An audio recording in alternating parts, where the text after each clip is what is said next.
Yeah. I know very hectic and very busy schedule you have, sir. It's the end of year. It's the Christmas time, so Yeah, our yeah, yeah. university will shut down next week. So last day for me. So, but that's fine. I'm happy to be a part of this. And thanks for accommodating the request of change. Yeah. Yeah. So we will wait for the No worries. three to four more minutes, then we will start. Yep. No worries. Okay.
A very good afternoon to all. So once again, welcome in the second keynote on the first day of this conference.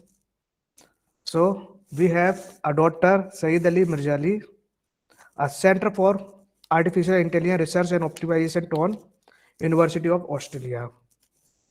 Over the past 2 decades, nature-inspired strategy optimization techniques have been widely used to solve a variety of problems of both science and industry. Despite the popularity and impact of such methods, optimization of real world problem involving address a large number of difficulties such as local solution, multiple objective constant, expensive objective functions, noisy objective function, dynamic search space, uncertainties, etc. A professor Seyedali is a director of Center for Artificial Intelligence Research and Optimization at Torrens University of Australia. He is internationally recognized for his advances in swarm intelligence and optimization, including the first set of algorithm from the synthetic intelligence standpoint, a radical departure from how nature systems are typically understood, and a systematic design framework to readily benchmark, evaluate, and proposed conceptually cheap, robust optimization algorithm. He has published over a 200 publications with over 30,000 citations and an H index of 60 as the most cited research in robust optimization. He is in the list of 1% highly cited research and as one of the one of the most influential researcher in the world by Wave of Science in 2019 and 20. A Professor Professor Mirjali Mirjalili is a senior member of IEEE and an associate editor of the several leading AI journal, including Neurocomputing, Applied, Soft Computing, Advances in the Engineering Software, Applied Intelligence, and the IEEE. His research interests include robust optimization, engineering optimization, multi-objective optimization, swarm intelligent evolutionary algorithm, and artificial neural network. He is working on the application of the multi-objective and the robust meta heuristic optimization technique as well. This is a very huge profile, sir. And on this note, I welcome you, sir, in the second keynote plenary talk of this conference. Sir, mic is over to you. Thank you. Thank you very much, Dr. Verma. I appreciate your introduction, and I would like to first thank you the organization committee of this conference for their invitation. It's my pleasure to be here. As I was saying before everybody joined, it's probably my last keynote speech of the year. So it's 6:30 here. I live in Brisbane. Just finished my last meeting.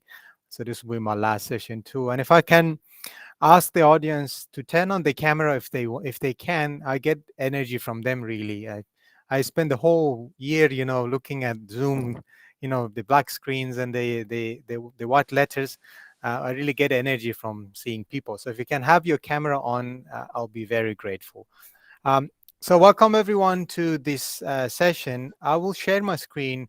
Dr. Verna, if you can confirm whether you can see it's still being shared.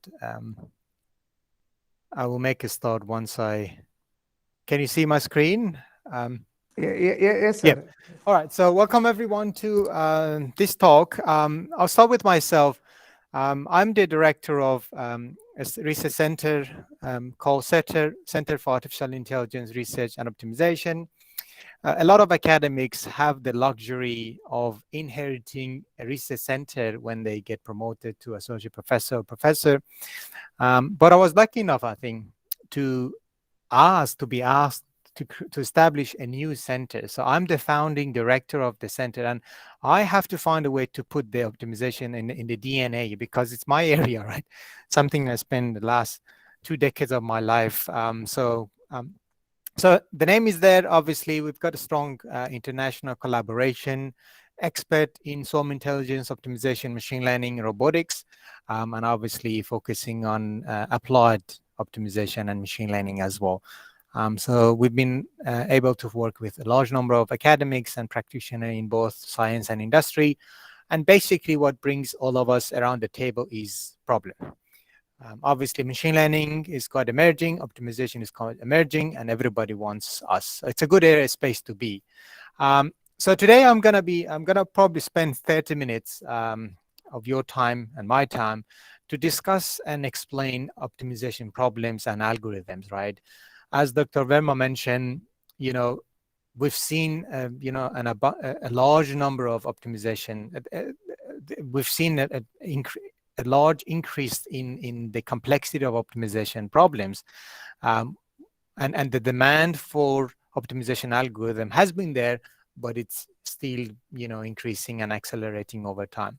So the reason why I start with the problem of the algorithm is because I tend to look at the whole field of optimization through the lens of problem.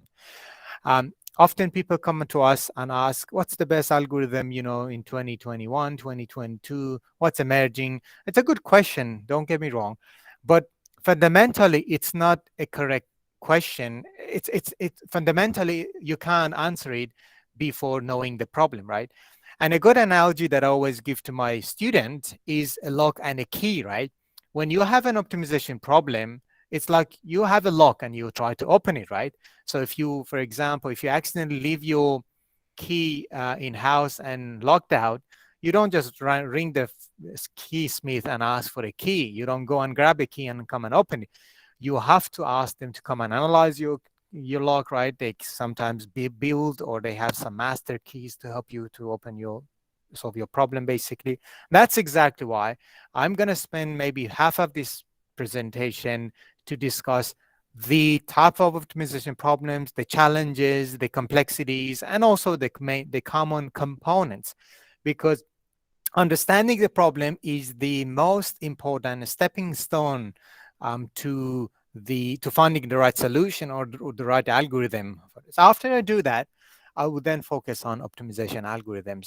So I do not plan to go through any algorithm. You don't see any single name even in my slides, but because I've got a wide range of audience here, from engineering, from computer science, from different fields. So going to that much of the details is probably waste of time. But I'll make sure to highlight the challenges, the emerging challenges in different problems, different areas, and emerging algorithms, and a bit of probably prediction of future. As always, it's nice, right? So with that being said, let's get started with the first part of this talk, which is about optimization problems.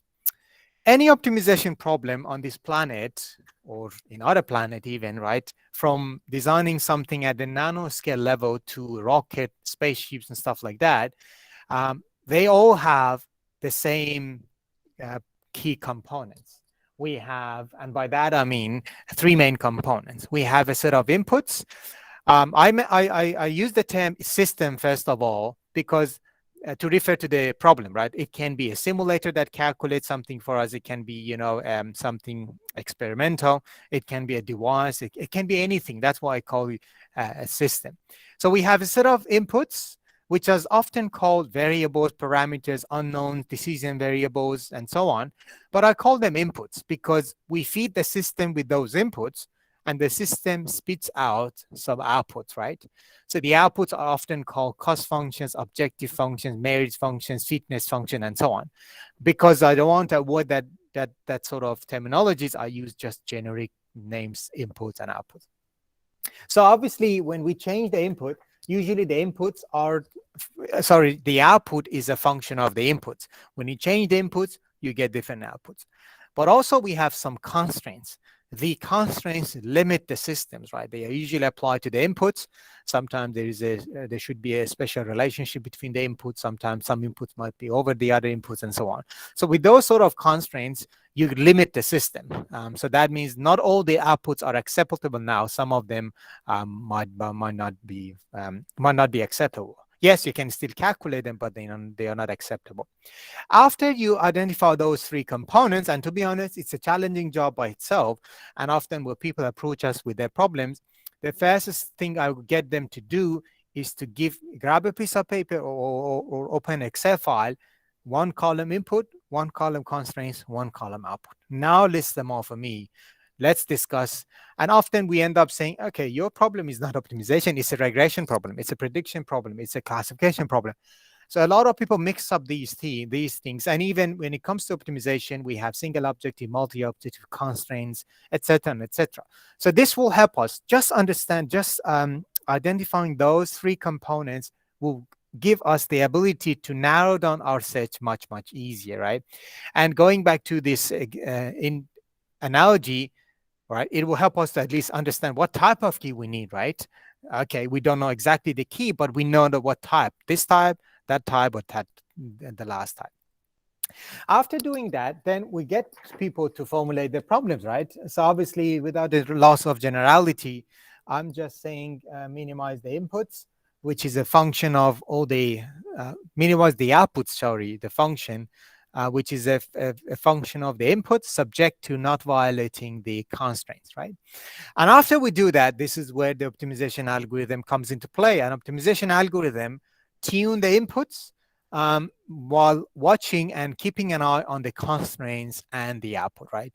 So it's sitting outside, right? Yes, sometimes the optimization algorithm needs to have some knowledge and understanding of the what goes on inside the problem, but often we don't really need that sort of understanding. We can easily assume we are sitting outside, listening at the output, listening at the constraints while playing around with the inputs. Okay. So I mean, I'm a very visual person. If you've seen some of my publications or even some other talks, I try to leverage on data visualization because I really want my audience, my students, my researcher, my postdoc to have that visual understanding of, the problem, the algorithm, etc., and etc. Right. So now that we together identify those three inputs, what does that mean? What have we done together? To understand that, I am going to go through a hypothetical and a little bit stupid example, right? But it serves its purpose because it helps us to understand what we mean by defining those three inputs. Let's say a manufacturer, right, approach us to design a table for them, right? And when I say design a table, we don't have any criteria now to assume what they want, right? But let's say they want us to find the optimal values for these two parameters only. Obviously, there are so many other parameters like number of legs, thickness of the table, the material, X, Y, and Z. We can list thousands of other parameters. What for this basic example, but because I want to visualize it, I assume there are only two: length and width. What's the objective? So those inputs are length and width. For other example, you may have up to hundreds, no problem, but let's keep it simple.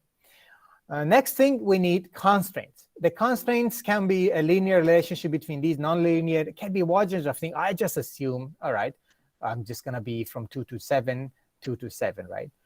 What about the output? Let's say the output is a function of the input, and it must be the function of input. This is a hypothetical equation, very basic equation. There is no rigor around it, to be honest, but it serves its purpose to visualize it. Once we've done that, we can now visualize or formulate the problem, right? So minimize this function subject to not violating this condition. So if I have length 1 with 1, 1 and 1, 2 times 1, 2, it violates these both of them. So it's not acceptable. But for others, chances are they are acceptable.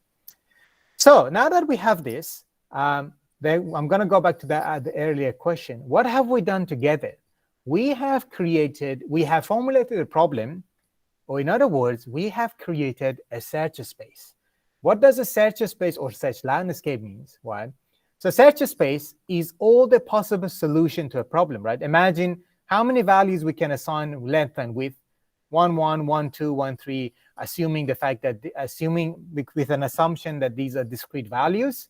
Yes, you have 100 solutions, right? But in reality, you have an unlimited number of solutions for this very basic example.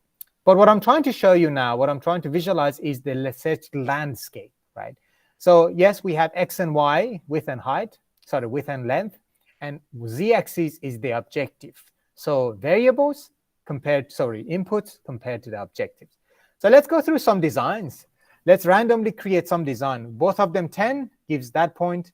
One of them 9 gives you these 2 points. Both of them 9 will give you that point. Which ones would you pick?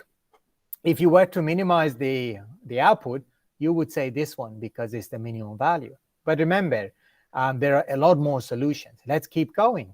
But I don't want to show you the numbers. The numerical example is going to be very messy, but you get the idea. These are 8 different tables, 50 different tables, and 100 different tables. But remember, I made an assumption that those two parameters are given discrete values, but in reality, they are continuous, right?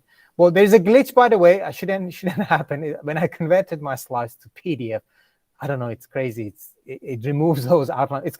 It should be a plane, square shaped plane, right? But anyway, remember, we have not still applied, again, there's a glitch here too, but that's all right. The constraints, I haven't applied them. If I apply the constraints, there we go. The search space or search landscape, I should say, is much, much smaller now, right? And now that we know now that we can see the search landscape, we can visually find the solution, which is at the bottom of this surface, right? Why? Because that's the minimum, right? And to be honest, this is a very basic example, I understand, but even a problem with 10 dimension, 20 dimension, 1000 dimension boils down to the same thing, right? Problem with 10 objectives, 10 outputs boils down to the same, so you have multiple of these surfaces. Constraints, which just makes the search space or search landscape much, much crazier. So, and for this basic problem, as I said, if your problem is linear, it's very small, and you can calculate the gradient, you can easily use any sort of traditional algorithm. But in reality, a lot of real-world problems have a very complicated search landscape, which means you may have a lot of variables, you may have a lot of objectives, you may have a lot of locally optimal solution. The search space looks crazy, lots of ups and downs. All the white areas are the constraints, right? So you can have a split in your search space, some gaps, I'll call them traps sometimes. You can easily get trapped in them. So what I'm trying to say is that the search space of real problems is crazy. It's very challenging. And in fact, the other challenge is that it's unknown, right? It's high dimensional. We cannot visualize it. But the next time you're trying to solve an optimization problem, think about it. You are trying to move in a high dimensional space, right? But it boils down to the same component, same concept, same search process, okay? So now that we know what optimization, what the process of formulating optimization problem and defining the search space and search landscapes are, it's time to focus on the challenges in here. Each one of those components that I described to you earlier, involve their own challenges. And this is where, well, the optimization is a broad field. We have a lot of small subfields, and they group around those challenges. Like when you have a large number of inputs, so I've got 3 slides, one focusing on the inputs, one focusing on the constraints, and one focusing on the objectives, right? And that gives you some directions, right? For example, if you have a problem with a large number of decision variables or inputs, a lot of traditional algorithms struggle. A lot of even stochastic algorithm or evolutionary algorithm struggle. So you need to narrow down your search in a specialized area called large scale optimization, in which people try to come up with a strategy to handle this challenge, right? And evolutionary algorithms have been able to solve problems even with 1 billion variables, right? Obviously, as we grow, as the technological advances, as we face more technological advances, we have more and more variables, and that's true in computer science and machine learning, optimization and so on. Obviously, we need more and more popular algorithms to manage them because we try to minimize the manual process. Otherwise, you need to chop the problem into smaller sub-problems to be able to solve it. We may have variables with different ranges. I've shown you a square-shaped search space or cubic-shaped search space so far, but the range of parameters can be different, and that stretches the search space in one dimension, right? Sometimes the range of variables is much narrower than the others. It's quite similar to machine learning, right? When you need to do some standardization, normalization, etc., etc. We have the same concept in here. We may have there might be dependencies between the input. Some of the inputs, some of the decision variables might be redundant. Some of them are correlated, and so on. This is where that sort of manual process comes into play. If you have a problem, you have to sit with us as optimization expert to help and refine those parameters, right? Just to make sure that we keep the most important ones. Some variables might be discrete. Some problems have the integer variables. So that's where mixed integer optimization comes into play, right? A lot of algorithms by default, when we release algorithms, when we develop algorithm, we release the source code, it has to be generic, right? Because we have thousands of people using these algorithms, right? So it comes as a package, but you need to tailor them, for example, to solve mixed integer problems at the objective level, at the output objective function level, or at the algorithmic level. This is the complexity that a lot of people deal with. Or obviously, you need to tap on the shoulder of an expert in a mixed integer problem and see, okay, how they manage this, how they handle this, what sort of algorithm they use, what sort of methodologies what sort of methods or techniques they use. And last but not least, there might be some noises. And I think we've got a lot of engineers on this call, and I purposely wanted to highlight this. Also, I might be a bit biased because I did my PhD on noisy inputs. So my PhD was on this particular topic. How do we handle noises in the inputs? Because often happen that we find a solution in simulation, right? Let's say I'm designing that table. In simulation, I calculate the output, say 5 meter by 4 meter, right? Exactly 5 meter, exactly 4 meter, right? I give it to manufacturer because of the manual processing, labor involved, because of the resolution of their devices, I don't know, whatever they involve, whoever they involve, they can't get perfectly 5 meter by 4 meter, right? Is a small even noise is 0.0001. Yes, when you design the table, it doesn't matter, right? But when you are trying to optimize a shape of, an optical buffer in a optical CPU, where they're trying to optimize, a shape of a fuselage of an aircraft, even small errors, right, may, introduce an uncertainty in the system. So in this kind of optimization, when we want to handle this challenge, we will mimic this. We will simulate this, whether prior to the optimization process, during the optimization process, or after the optimization process. So my PhD was how to handle this during the optimization process. So that means we are looking for the solution that are not only good, but also stable or robust enough. So if that's the challenge that you're dealing with, there is a dedicated area, subfield in the optimization community called robust optimization, or noisy optimization, that you can, explore, and really, really relevant, really, really important to be mindful of, right? And there is a lot more, to be honest. I don't have time, but hopefully I've given you enough directions. If that's a challenge you're dealing with, you know what to look at. Let's move on to the constraints. Obviously, constraint handling is an area by itself in which people develop algorithm, tools, techniques, and methodologies to handle this complexity. And obviously, you may have a large number of constraints. Some constraints are hard constraints. The rest are soft constraints. By that, I mean, some constraints must be met. If you don't meet them, your solution is 100% wrong. Some are soft constraints, which means you can violate them to a certain level, and you can prioritize your hard constraints. So that's what I'm trying to say here. That's what I go back to what I mentioned earlier, or your Excel file or a piece of paper. When I get people to list those constraints for me, the next question is, okay, which one is the key one? Which one must be satisfied? They say this one and that one. What about the rest? How much violation do you accept? That's why I said it's important to first identify them. Some constraints there's different classification, obviously. Some equality constraints, some inequality constraints, some are more should be prioritized over the other, and so on, right? So, and generally speaking, each of those, of course, requires a bit of a modification at the objective level or at the algorithm level. People tend to use penalty functions, barrier functions, stuff like that for the objective to change the objective function. And the advantage of that is the fact that it's algorithmic dependent. So that means the algorithm, you can replace it while keeping the objective function the same. But on the caveat is that you need to have an understanding of the objective function itself, right? So you need to change the objective function slightly, which a lot of, a lot of domain knowledge expert in that problem area might not like.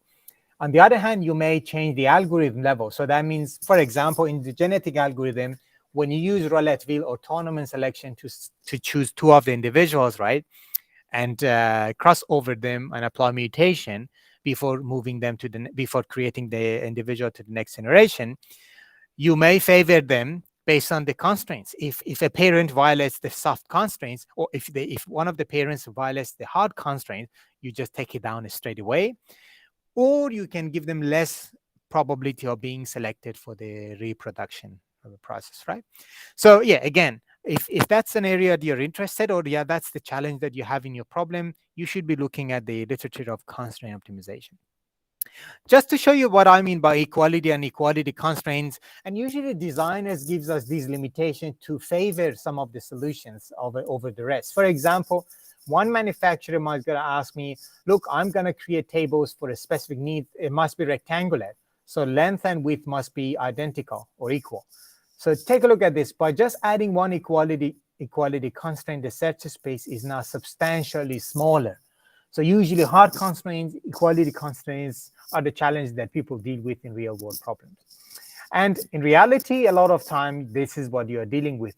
Predominantly, the areas are not acceptable, right?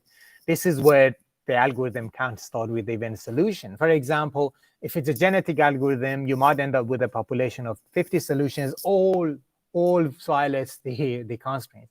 So which one do you favor over the other? That's a good question, isn't it?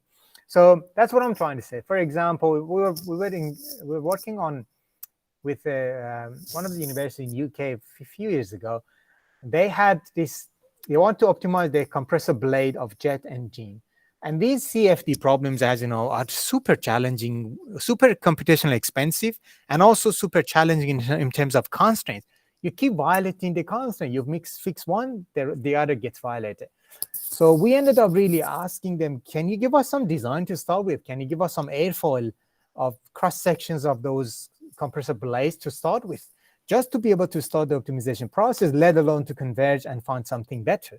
So that's something people feed the algorithm, or they run the algorithm random.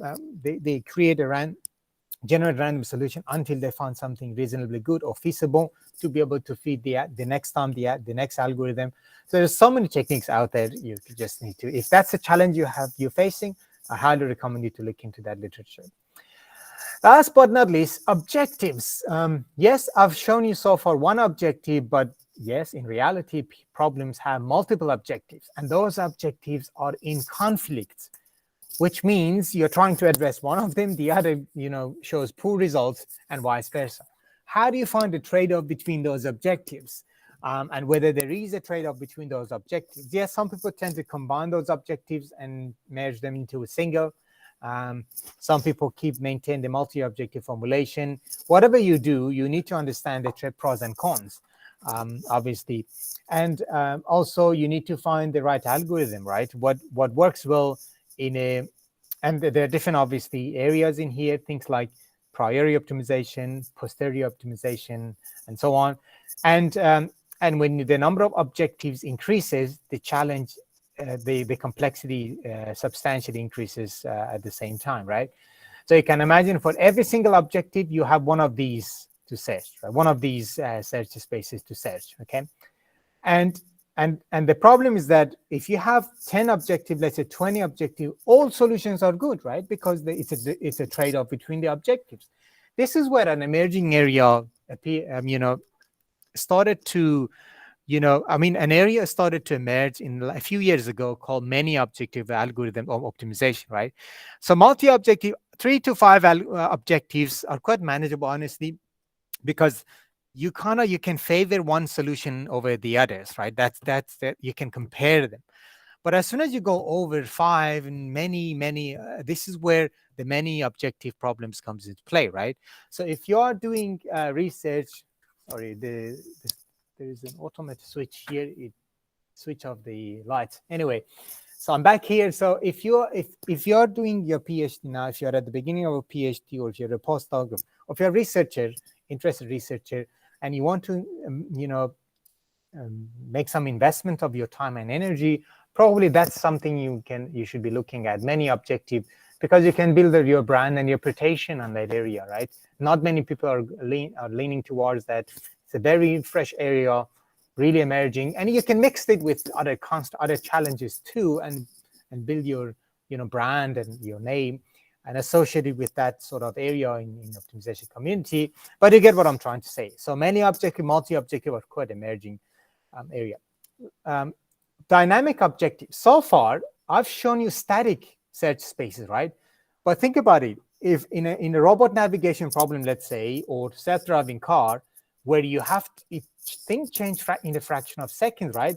So you can imagine it's like a lava mountainous area. Things go up and down, left and right. You know, one peak disappeared, the other appeared. So that means in this kind of problem, you don't have time forever to find a solution. You need to keep track of changes. Sometimes you have to find a reasonably good solution in a reasonably good time.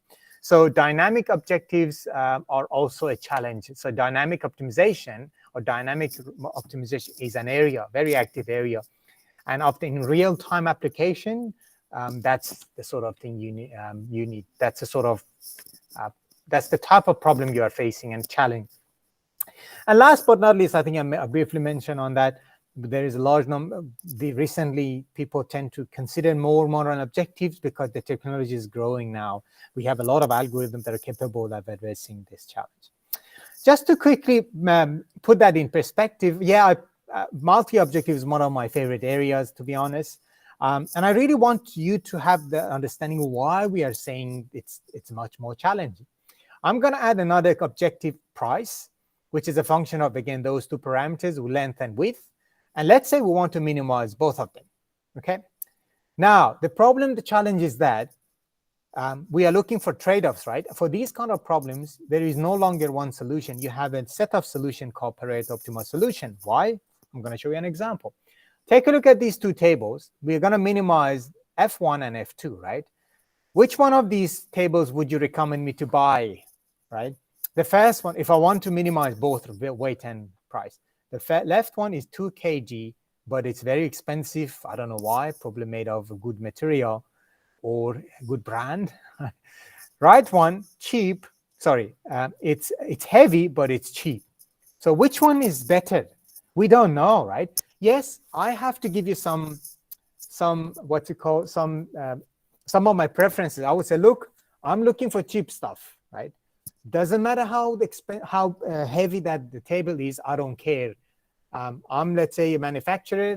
I want to, my target audience is, my market segment favors, cheap stuffs. So there we go. I would say this is a better. But at the moment, without that sort of, decision-making preferences, we don't know which one is better. And to be able to and both of them are good. This is where Pareto optimal dominance, Pareto optimality, etc., comes into play. There's a lot of definitions that I don't have time to go through. I don't want to go through, but I'll leave that to you if you're interested to explore it. But obviously, some solutions can be favored against others. For example, obviously, even without understanding this Pareto optimal dominance, right? A table is better than the other if it's equal in at least one of the objective and better in at least one of them. Right? If it's equal at the best case, if it's equal at the worst case, I should say, if it's equal in all objective and better in one of them, at least one of them. So 5 kg, less than 10 kg, one tick, $10, less than $20, second tick. You get 2 ticks. There we go. You have to buy this. Second one, if you can put your microphone on mute, I'll be grateful. I can hear echo. So 5 kg and 5 kg, both of them same weight. I hear a little bit of echo. If I can ask admin to put that person on mute, that would be great. Mirjalili, I think your wife is. Sorry? So that's right. I continue. So 5 kg and 5 kg quite the same. 10 bucks and 20 bucks. Which one is better? Obviously, left one. Same for the last one as well. Okay. So and for every problem, obviously. Sorry for the interruption, Mirjalili. Sorry. Yes. To the mic, except Professor. Everyone is requested to mute. I will say, Parmar, mute yourself. Now it's okay. Yeah. Go ahead. It's better. Okay. Thanks for that. Yeah. That's all right. So Pareto optimum. So for every problem, there is a trade-off, right? Yes, those square ones are these ones on the left. Sorry, the one on the right, which means we are not favorable. But the one on the Pareto optimum front is what we are interested in. Okay. So, I'm sure you agree with me that addressing this kind of problem much more challenging, because now you're dealing with multiple objectives, multiple solutions, multiple comparisons, higher computational resources, and so on, right? And people tend to combine them, which is fine, but it comes at the cost of losing a lot of these. But if the manufacturer comes to and say, I favor this much objective one, this much objective two, then you wouldn't want to spend time on on such techniques. So I spent, I think, the last 20 minutes on problem. It's time to talk about the algorithms, right? Now you know the challenges. Let's dive into the world of optimization algorithms. I'm going to show you a classification of between deterministic and stochastic algorithm, which I often use the term conventional versus modern. I might be a bit biased here because that's my area, evolutionary algorithms, things like that are my area. There is no offense to these kind of algorithms, right? The reason why, yes, they've made a great contribution and they're still relevant, but for some problem, most of the emerging problems, they start to struggle. They need obviously changes, enhancement, and sometimes a replacement with other modern algorithms, right? So in terms of deterministic algorithm, one of the most widely used and probably most well-known is gradient descent, right? We know that if you can calculate the derivative of your problem, right, and follow that from a random position, right, it will lead you to the maximum in the neighborhood. If you follow the negative gradient, it will lead you to the neighboring minimum, right? And there is nothing wrong with that. The problem is that if your problem, they work just fine. Such algorithm, gradient descent based algorithm, or a lot of traditional optimization algorithm are quite good when it comes to these problems. Which is what we call unimodal, when you have one locally optimal solution and that solution is also global optimum. You would be wasting your time if you use a stochastic algorithm, right? Unless you can't calculate the derivative of your objective function, it's a different story. But if you are dealing with this kind of problem, you have to use traditional, conventional, deterministic algorithm, right? Like in terms of even neural network, when you train a neural network, even deep learning, deep networks, you realize that often people tend to use backpropagation. Even now, Adam is quite popular. Why? Because you can imagine, you have thousands of these balls, these unimodal search spaces, and well, there are also, don't get me wrong, they are often multimodal too. But any locally optimal solution is good, right? Better than what you started with. And it gives you, and you don't want to converge too much because then you overfit your network. Yeah. What I'm trying to say is that for some problems, those algorithms work just fine. But in the engineering field, my experience shows that most of the time you are dealing with a very, very challenging search space, right? Large number of variables, large expensive objective functions, large number of constraints, a lot of hard constraints, equality constraints, mixed integer value. So it's a combination of, it's a manifesto of all the challenges, that you have to address one by one. And in fact, also that leads to a lot of challenges to the algorithm. How do you how do you ensure you're getting to, you are not stuck in a local solution? How do you ensure fast convergence, and so on and so forth, right? So this is where modern or stochastic algorithm comes into play, right?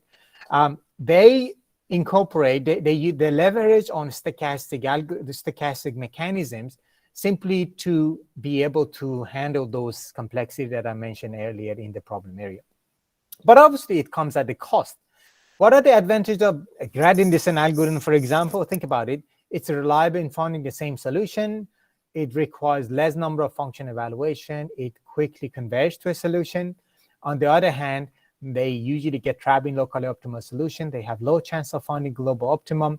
They have high dependency on the initial solution, and they mostly need to calculate derivative, which is not possible in real world problems, or may be expensive, time consuming, and you need to use sometimes approximate it, which means you add another level of uncertainty to the system. On the other hand, the advantage of stochastic method is the fact that they better avoid locally optimal solution. They have higher chance of finding global optimum. They are not dependent on initial population and that much. They are population based most of the time.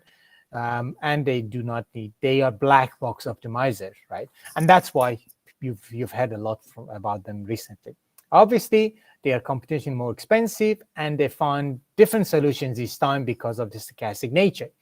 And that means you need to come up and you need to employ quality assurance mechanisms to ensure the quality of your final solution. And if you ask me why stochastic algorithms have become very popular, it boils down into two reasons that I mentioned just now. They are black box optimizers, so no need to calculate derivative, and they are really good in making educated decisions and search promising regions of the search space. So might be a lot more efficient than brute force search techniques and a lot of deterministic algorithms. And that, to be honest, that leads the explosion of new algorithms, a lot of hybrids stuff, all the algorithms is because of the demand, right? Optimization is going to be with us forever, right? We always have optimization problems, right? We always solve problems. In any area you work on, you're trying to improve something, efficiency, performance, you're trying to minimize something, fuel consumptions, costs, labor, etc., and etc., right? The demand will be always there, and that means we'll always need optimization algorithms, right? Unless we reach the point that obviously quantum computing or some sort of technology that we don't know reach to a point that make brute force search techniques and those kind of deterministic algorithm viable, really. So that means you can always ensure that the best solution is guaranteed. But this was challenged by a theory called no free lunch theory, which you might have heard in machine learning as well. According to this theory, there will be no optimization algorithm to solve generic enough and good enough to solve all optimization problems, right? And that's why we have a very active area of people had to tailor algorithm to certain class of problems, hybridize them, improve them, even propose new ones. It keeps this area very active, very, very active, and very interesting to work on. I'm very glad that, I get the opportunity to share this with you, and hopefully if you find this interesting, we need more researchers, we need more talent, obviously, to push the boundaries of knowledge even further in this area. So I'm almost done. I'm not going to talk about, I've got some slides for if I have some questions. But before I finish my presentation, I'm just going to quickly go back to, history a little bit, because a question that I get asked a lot, and what will happen in future. If you think about the history, I mean, where we are heading in this area, let's say evolution algorithms or optimization overall. Well, if you think about it, history shows that the level of automation has been increased over time, right? Let's say when the computers was when computers were not affordable for public, and engineers would have to really build prototypes to be able to test and calculate. So they build the prototype with the inputs to calculate the output, the system that I showed you earlier, right? So prototyping and experimenting were both manual, right? So very labor intensive, takes so long and very expensive. What happens next, obviously because of the affordability of computers, at least for organizations and universities, people started to, right, use simulators, right? Build simulators, so to avoid building prototypes as models and build the actual models in real world, right? So what happens that they simulate, build the model, put the model in the simulator and calculate the output. By output, I mean, for example, let's say aerodynamics coefficient for let's say drag in a car, in an airplane, etc., right? So it was much faster, less labor intensive, and it's because everything was done in machine, but still manual process. What was the next major shift? It was the fact that, okay, now the model is easy to build the model. Why don't we make the building process of the model automated? And that was the beginning of those kind of brute force search and things like that. So how do we create those automatically as well? Why don't we get an algorithm to create those solutions and compare and choose the best one, right?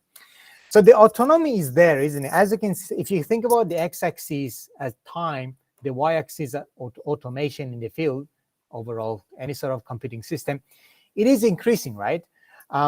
So where we are heading, why we have these kind of algorithm these days, because we are trying to minimize the manual process, isn't it? But still, there's a gap in here, right? There is a lot of, it's labor intensive to define the problem, to formulate the problem, and to find the right algorithm, that fits the problem, right? Where we are heading is the fact that this is merging, right? This is merging to the same point, which means we are having, better algorithm, better able to adapt to different variety of problems, better able to tune themselves, better able to evolve themselves, not only in terms of the performance, but also in terms of the structure, right? And at the same time, so the complexity grows as well. So that means and at the same time, the human involvement, I should say, reduces, right? So that means I don't have to test 1,000 times to find the best algorithm. I can use an algorithm, one or two, few, do a comparison and find the best one. So what sort of technology might challenge, obviously, these kind of algorithms overall? I would say quantum computing, but there is a lot of challenges still, right? Even if you think about the way that in which we create algorithm is quite similar for the last few decades. We are still, in terms of even the hardware, we are still using one Neumann architecture. When you write an algorithm, everything is fetched to the CPU and run top to bottom. Yes, sometimes you have some loops and if statements and so on, but still top to bottom, isn't it? But quantum computing, yeah, you can be in this part of the program at the same time, the other part of the program. So that's the sort of thing I think will make a major revolution in problem solving overall, let alone optimization, because optimization is problem solving, isn't it? So yeah, so these are some really, I would say, speculation at the same time, and just, thinking loud, really, where we are heading. But I believe automation will be there at some point to minimize really the human involvement that we go through in terms of defining a problem and building the algorithm and designing the algorithm. That's all from me. If you found this slide interesting and helpful, I think one of the university I made this presentation, they share it online. If you can find it in Google Scholar. You can also find more information on my website. I've got a small website with a lot of content, videos and stuff like that. So feel free to reach out and use this resource if you need. That's all from me. I'm just going to stop the video and take some questions from the audience. Yeah. If anybody has any queries, please may ask. Sir? Yes, please. Sir, Yeah. Yes, sir. Sir, why you use all algorithm CC 2005 function only, sir? Sorry, can you repeat again? Why did I? Yeah. 2000 CC 2005 functions, sir. Yeah. Why you use all algorithms, your algorithms, especially your algorithm? Why you use CC 2005 functions only? You use CC 2017 or recent functions also you use, sir? Yeah. So look, there is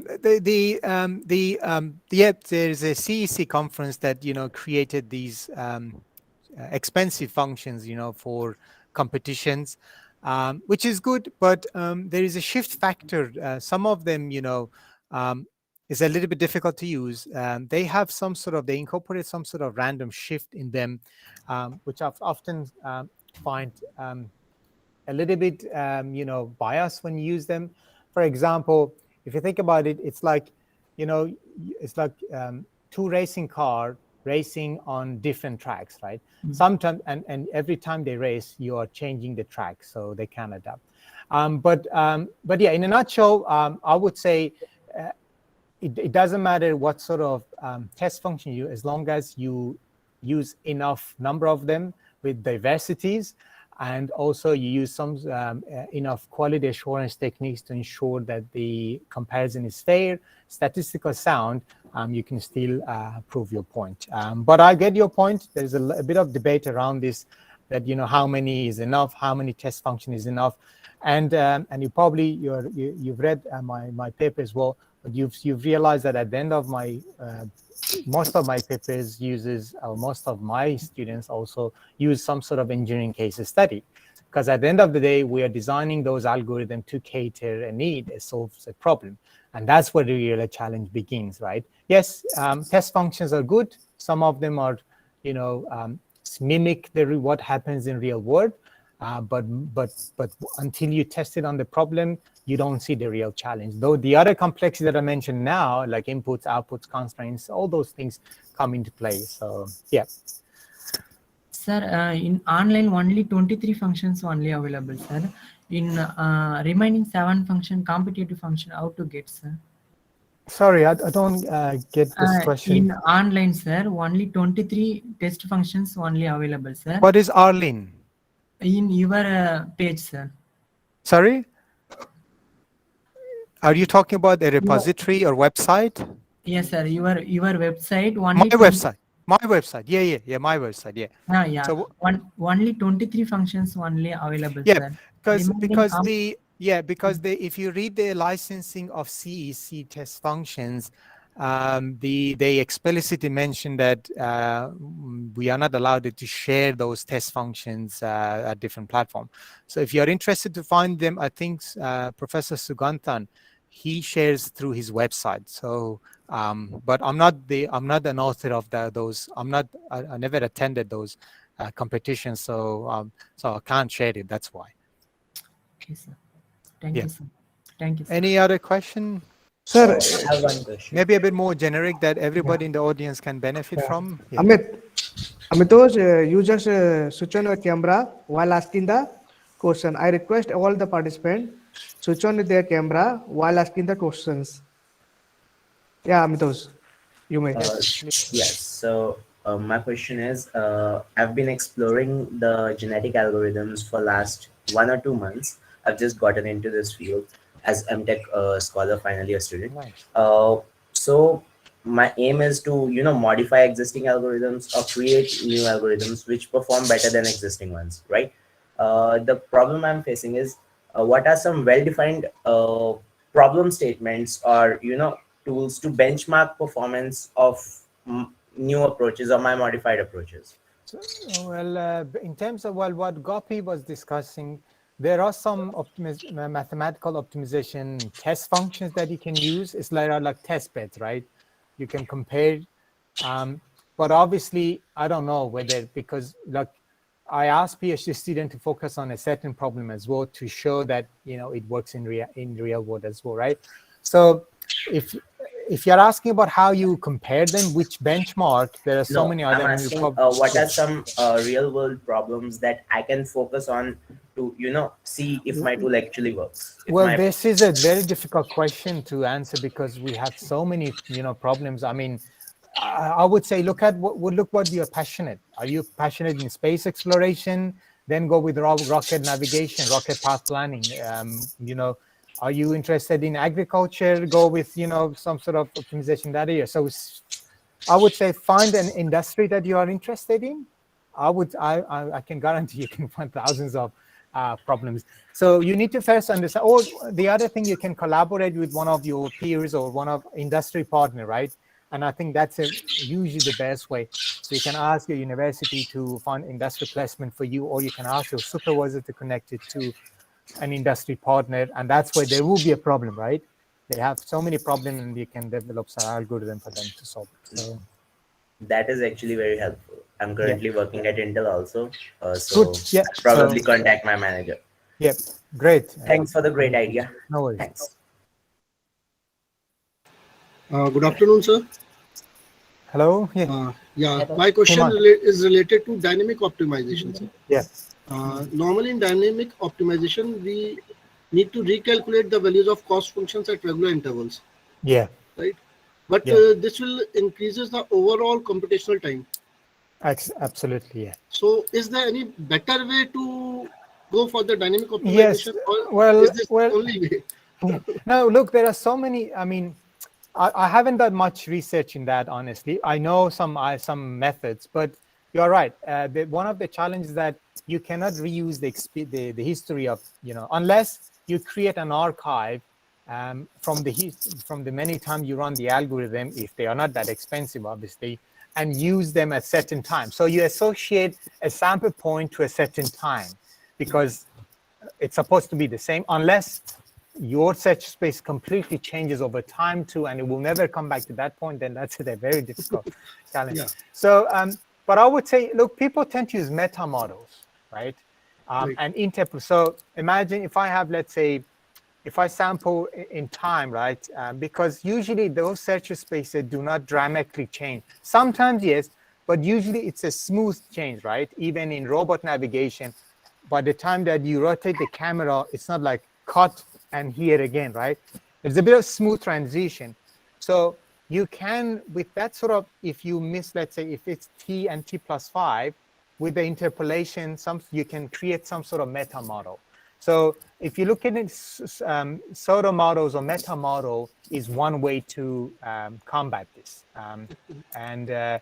So one way is to create an archive of all the sample solution associated with the time and use them, or I think meta model, and I forgot the other name people use to meta model, surrogate model and meta model. So if you can write down surrogate model, a lot of people create different surrogate model to exactly address this. How do we calculate the sample and keep them without adding extra objective function, extra computational burden? Yeah. Okay. So, Sir, I have one more question, sir. Since you have developed so many optimization algorithms, so for the sake of all the audience, I would like to ask, how should we proceed in order to, if we want to develop our own algorithm, yeah. and what should be the basic steps? How should we proceed over this? Yeah. Thanks, Himanshu, for the good question. But before that, I'm going to start with something else. Look, as you might have known, and everybody knows, there is also a debate in the community, right? The community of evolution algorithms probably divided into two groups. How big these are, I don't know, whether small or which one is smaller, but some people are completely against new algorithms, right? They say, you know, and I'm happy to endorse that. There has been no major change in the algorithm in the last 10 to 15 years, but I argue that there has been no major change in the hardware too, right? Same, a bit faster, same RAM, same speed, same type of technology, same type of hardware, right? So those are people who are against this algorithm completely. The rest are very positive and very supportive, right? So I believe that we need to be, as scientists, we have to have unbiased view, right? So I respect both parties, although, as you said, I'm the one who proposed a lot of them, but I respect the others, and I agree they have good points, right? You wouldn't expect a new algorithm every single day or every single week or so on, right? I understand, but if you ask me what happened, I was quite excited when I was doing my PhD and, you know, doing research in this area. So that probably led to having a lot of algorithms. But it was just the first step is to learn as many algorithms as you can, existing ones, right? Because if you don't know how people have done this, you are doing something in silo, right? In isolation, right? So it happened with me. I don't know if you've seen my Udemy courses and some videos online too, but it was just me building everything from scratch. I was just, okay, let's build the genetic algorithm from scratch. Let's build this from scratch. And that helped me to understand, okay, this is how people create different mechanisms, exploration, exploitation, you know, decaying factor, you know, it's the same framework, right? But in a different context. And then obviously you need to do a lot of reading and talking to, you know, other research in biology. So it's not a linear process. There's a lot involved, but I would say first step is to understand and try to mimic what's in there. Improve your skills in translating something that, you know, in simulating, you know, even I used to be a game developer, not for long term, but a few years when I was doing my bachelor, and really into data visualization, 3D stuff, swarm simulation in 3D space and so on as a part of the games I was just developed. So that, I think that experience also helped me, right, to in that direction. But this is a difficult question to answer, to be honest. But I hope I've given enough to at least think. And yeah. Yes, sir. Yes. Thank you. Yeah. Sir. Good afternoon, Dr. Anand and Hi. Dr. Ali. Actually, Yeah. I want to ask something. This is mainly related to the current journals. Okay. So, Dr. Ali, can you just tell me which is the like most impact factor of journal which we can try to concentrate? In If this you are, field, yeah, right, sir. I think in terms of the impact factor, I mean, if you are asking a dedicated journal to evolutionary algorithms, if that's, I think that's what you're asking. Yeah. I So think where the, we the can least, find, yes, yeah, the yes. leading journal is REEE Transactional Evolutionary Computation. So that's the, I would say, the leading, the top and leading journal, which is REEE, right? But the rest are like REEE cybernetic. They're quite multidisciplinary REEE, different REEE. But in what's it called? In what's the name? In Elsevier, I would say, I'm an editor also. Applied Soft Computing is probably the most specialized journal to soft computing and evolution algorithms, and they're quite well. What I like about Applied Soft Computing is the fact that they are not biased, right? Either way, they welcome contribution either way. So swarm and evolution computation is the other one, and it's a journal that leans towards the opposition of new algorithms, if you're asking about. But that's also probably REEE transaction evolution computation and swarm and evolution computation are two most specialized journals in the evolutionary space, evolution algorithm space. I think that's all. So there's a lot more you can find, but I think these are the specialized one. If you really want your contribution to be judged by 100% expert, 100% relevant reviewers, I think those are the journals you want to target. Thank you, Dr. Ali. Yeah, thank you. Excuse me, sir. I have one more question, sir. Yeah. In whole optimization algorithm, you are using spiral way. We have to go target. But suppose in spiral, if I replace in spiral, if I will go in zigzag way to go in our target, then how I will write that equation if I go zigzag? But I think, Gopi, better to take this discussion offline because it's very specialized and we might have people who don't know what the algorithm we're talking about. I'm happy to answer your email, but you just need to probably incorporate some sort of randomness in the movement. It's very difficult now, and I would say it would not be the benefit of audience if we go to that much of the details. But feel free to reach out. I'll be happy to discuss this through email with you. Okay, sir. Sir, how will you contact with us, sir? Yeah, my website, there is a contact form. I have contact more and more times, sir, but you cannot respond. So then, yeah, but can you put in the title urgent, because I receive many. Sir, I have more and more time I am mailing, but you cannot respond, sir. But can you put the urgent from this conference so I can see this? Yes, no worries. Yeah. Okay, sir. Thank you. All right, I think that we almost a bit over time, Dr. Okay, sir, thanks. You want to close off? And Definitely, sir. And Dr. Mirjalili, thank you very much for your time. I know you are very, very busy and you have given us time. Thank you very much, sir. And this talk really very fruitful for us. And one more thing I want to say, we have received so many queries about you that literally Dr. Ali, Professor Ali want to join us or want to deliver a keynote. We have received so many phone calls about you, sir. Thank you very much, sir. Thank you very much, sir. I appreciate it. Thanks a lot. And I hope, I wish everybody success on this call. All the best. Happy New Year and Merry Christmas. Yeah, one more. Happy Christmas, Merry Christmas, and Happy New Year, sir. Bye, everyone. Take care. Bye-bye. Thank you.